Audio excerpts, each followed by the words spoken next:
caos o el desorden del mundo que plantea Borges en el laberinto babilónico es la imbricación.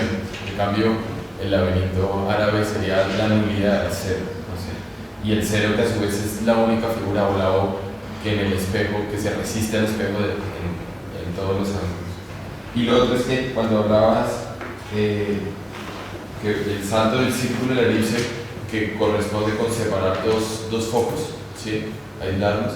Justo en esa misma época se estaban cayendo los modelos copernicano y torocolano, que era en un caso círculos concéntricos y en el otro, un poquito más sofisticado, incorporaba el epiciclo, que no dejaba de ser círculos atados a círculos. Entonces descentraba los círculos, pero seguía basado en el círculo, hasta que Kepler, justo en la época del barroco europeo, separa los dos focos y le da la posibilidad de la elipse, que es como si el hombre es como una licencia precisamente de pérdida de simetrías, porque cuando estamos con el círculo tenemos la infinitud de las simetrías y parece ser que el hombre tiene esa obsesión por el círculo concéntrico y que le cuesta muchísimo zafarla y perder simetrías. A partir de ahí, casi toda la física y toda la cosmología sería entender en qué momento se quiebran las simetrías, ¿sí?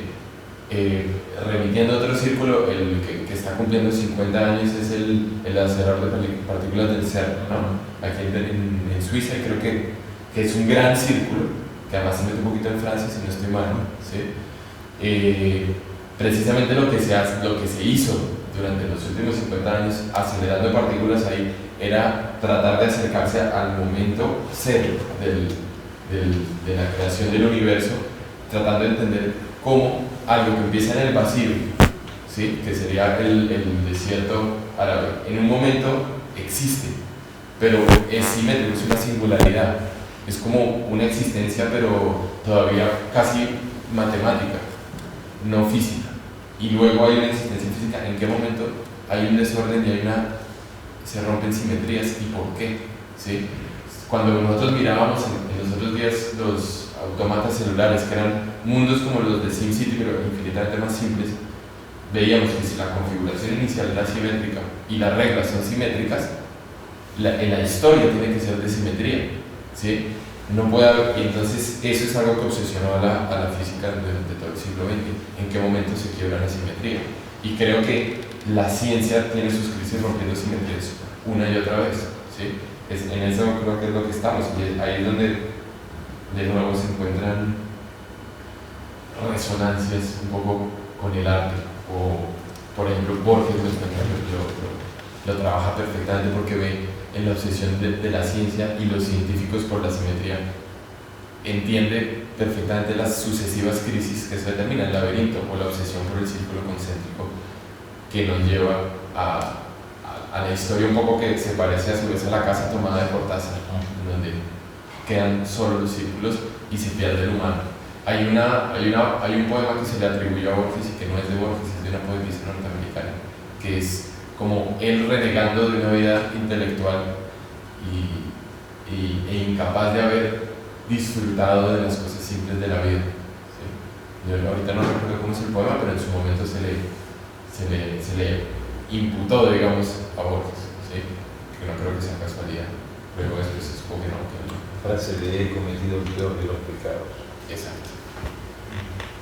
No he sido feliz. Yo lo vi en carteles gigantescos y decía Borges, incluso en una publicidad de unas pensiones, así, salía eso como si lo hubiera hecho Borges. Entonces ahí están las obsesiones de la ciencia y el círculo. Bueno, ahí era como nada más como para tratar de entrelazar las tres aportes. Sí. Bueno, hay una lectura del cuento de Asterión, yo creo que es una interpretación así, no sé qué, que lee lo de los 9 hombres, el sol, pues como la obsesión por el sistema planetario, o sea, lo relacionan todo con la construcción del universo, el Big Bang y todo esto. O sea, que el cuento mismo es un poco eso, ¿no? La crisis de querer hacer un laberinto donde quizá pues no hay ni puertas ni los modelos del mundo, ¿no? Para el Minotauro es la casa. O sea, desde adentro todo el laberinto es la casa, ¿sí? Desde afuera es, ¿sí? Y nosotros no sabemos, nuestra relación con el universo a veces es en un sentido como nuestra casa, y a veces es desde afuera, como el laberinto. Creo que también ahí plantea eso, que llega de afuera a ser el redentor, el que vive adentro tiene un tiempo infinito de espera, no sé.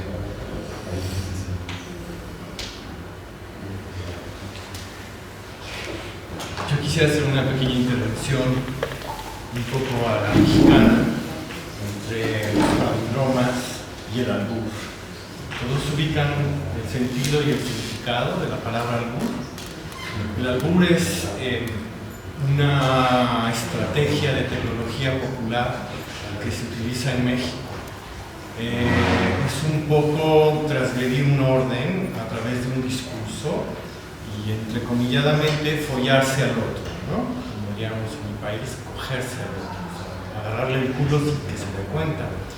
Entonces, estableciendo esta brillante presentación de Javier, encontraba que no es lo mismo, tiene una vinculación con el cele al revés, por así decirlo. Entonces, en esta tecnología de espejo, encontré dos frases que dice: no es lo mismo no es lo mismo María quema pájaros que el pájaro quema Marías. Y no es lo mismo el huevo de la negra araña que la negra que araña los huevos. Entonces se encontraba esta como relación y un poco fundamentándome en esto de que todo está relacionado y en estos laberintos de significados, nada más un poco de aportación humorística de lo cotidiano mexicano, nada más. El albur es como un sofisma. Sí, de alguna forma, pero de tecnología popular, ¿no?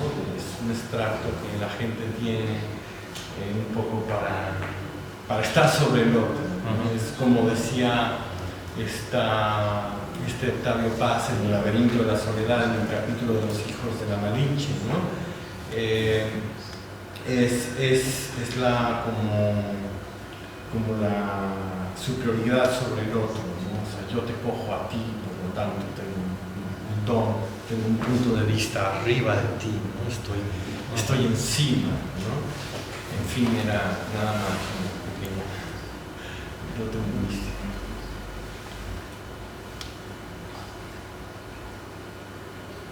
En Aura de Fuentes está la relación, hay como una especie de albur entre la anciana y la mujer joven, ¿no? También es un espejo, pero desgarrado, como de tripas, no muy liso.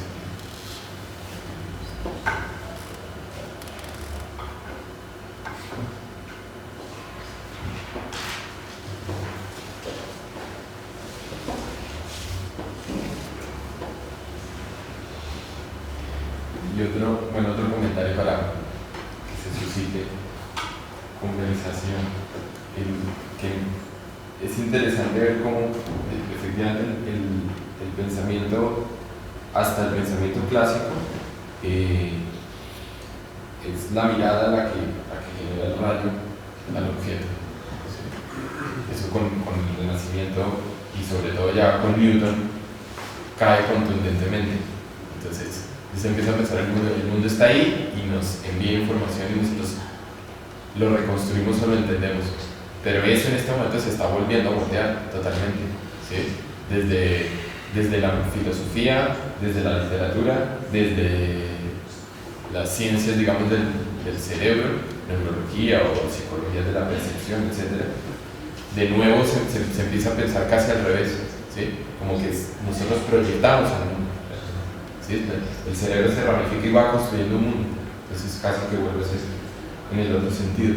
Entonces, quién sabe cuántas veces nos vamos a pasar generando modelos que van de adentro hacia afuera, después de afuera hacia adentro, y tiene que ver con cómo vemos el mundo, como una casa o como un laberinto, ¿sí? Según cómo estemos pensando que nosotros lo creamos o él nos crea a nosotros, ¿sí? Como que me imagino que también es muy típicamente occidental no ser capaz de tener las dos visiones a la vez y ponerlas en equilibrio, sino que nuestros modelos saltan quizá de un lado hacia el otro. ¿Quién desarrolla estas nuevas formas de entender la visión? Bueno, eso simplemente es constatar el funcionamiento del cerebro, por ejemplo.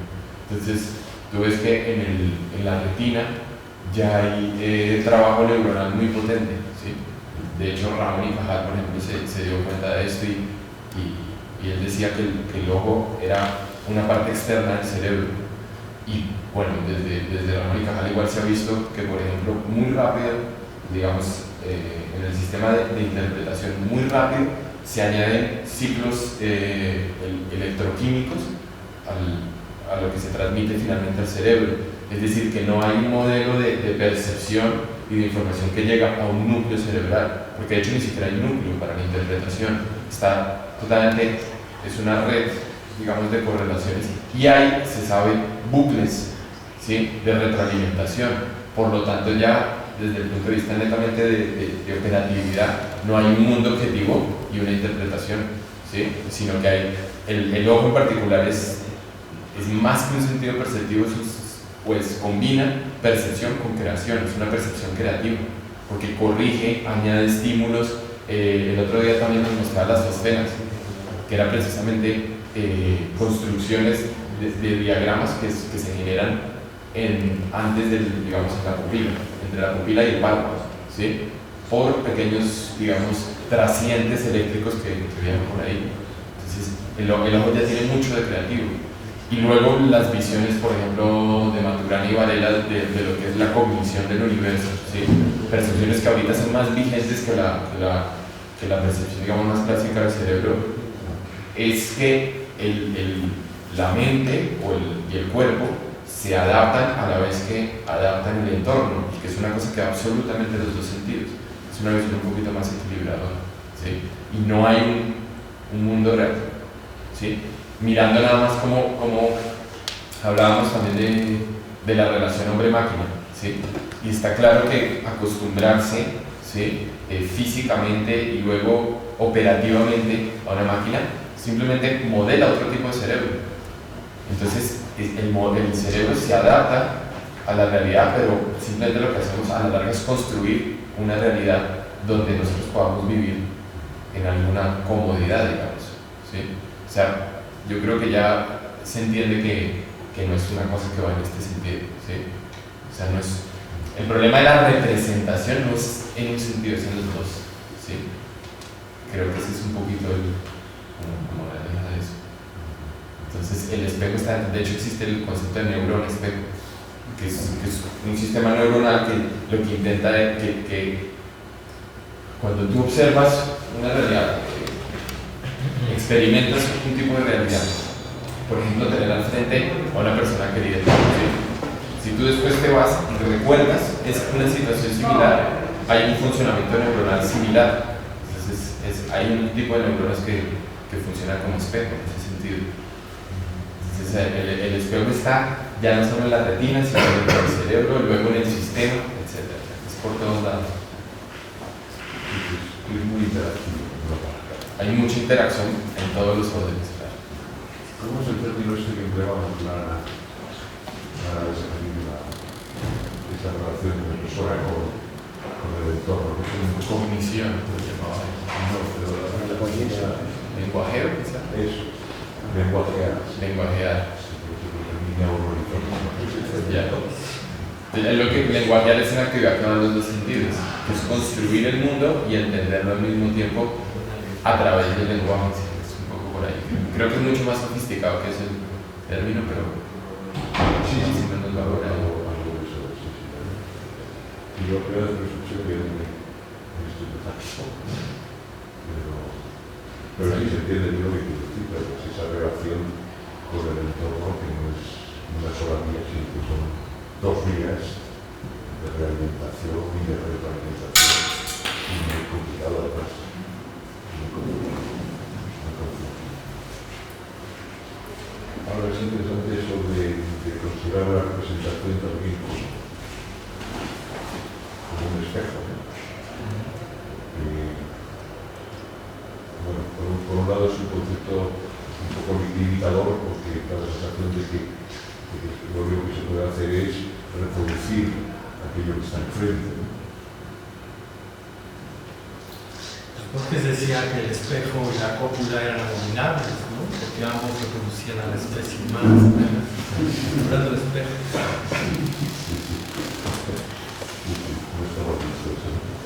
la paradoja que tú comentas del espejo, para mí no está resuelta.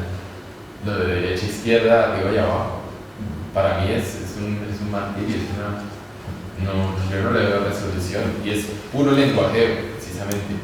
Es una trampa del lenguaje brutal, pero yo no veo que simplemente, primero, ni siquiera está resuelto el hecho que el que está del otro lado no es, ¿sí? Que es una ilusión. Eso, bueno, es un problema. Y Edgardo tiene una historia era un psicótico que veía bueno, si quieres contarlo tú, porque Mejor, sí. sí es Un paciente que tuvimos una vez que él consideraba que esto era una imagen bastante deteriorada, además bastante miserable, de la realidad, y que la realidad pasaba, digamos, del piso para abajo. Nosotros éramos la imagen especular de lo que sucedía abajo, y eso era lo cierto. Nosotros éramos simplemente una imagen, y una imagen de poca luz además, ¿no? Y entonces él consideraba que en este momento hay un ser idéntico a mí que se llama Edgardo, que está acá abajo, como sentado al revés. En realidad que estoy sentado al revés soy yo, y que lo que yo digo tiene un nivel de comprensión para mí mismo y una calidad muy inferior a lo que ese Edgardo está diciendo en este momento, que parece igual pero es mucho más profundo. Una especie de mito de la caverna, una cosa así, pero continuo y en todos los planos. Y lo curioso es que este paciente había desarrollado lo curioso añadido a esto, porque él decía que además con el tiempo había adquirido la posibilidad de pegarse unas pequeñas excursiones, ¿no? Cada tanto bajar un poquito ahí. Y había desarrollado un lenguaje, un vocabulario, un lenguaje particular, y entonces todo tenía sentido. Yo voy a poner un ejemplo que no es real, la verdad que no me acuerdo los ejemplos que él me daba, pero él decía que, por ejemplo, la palabra perro estaba como en dos partes, entonces P sería movimiento y ro, mordida. Entonces sería algo que se mueve y muerde. Entonces, pelota sería lo de P de movimiento y lo de lota, no sé, rebota, gira o lo que sea. Y como buen psicótico tenía una lógica psicótica inquebrable. Entonces te podías pasar 3 días tratando de encontrarle fallas a su vocabulario que no la encontrabas nunca, ¿no? Porque lo acomodaba con una coherencia maravillosa. Pero bueno, nosotros éramos un espejo. Es como esa obra de Piero Manzoni, que es un bloque, un ladrillo que está puesto sobre el suelo, y cuando tú lo levantas dice el pedestal en el que el mundo se sostiene. No vas al revés. Un artista y un psicólogo. Pues es como le pasa lo que por ejemplo, a la teoría de selección de Darwin, y es que es una teoría del mundo que no se puede demostrar, pero tampoco se puede demostrar lo contrario, es imposible, ¿sí?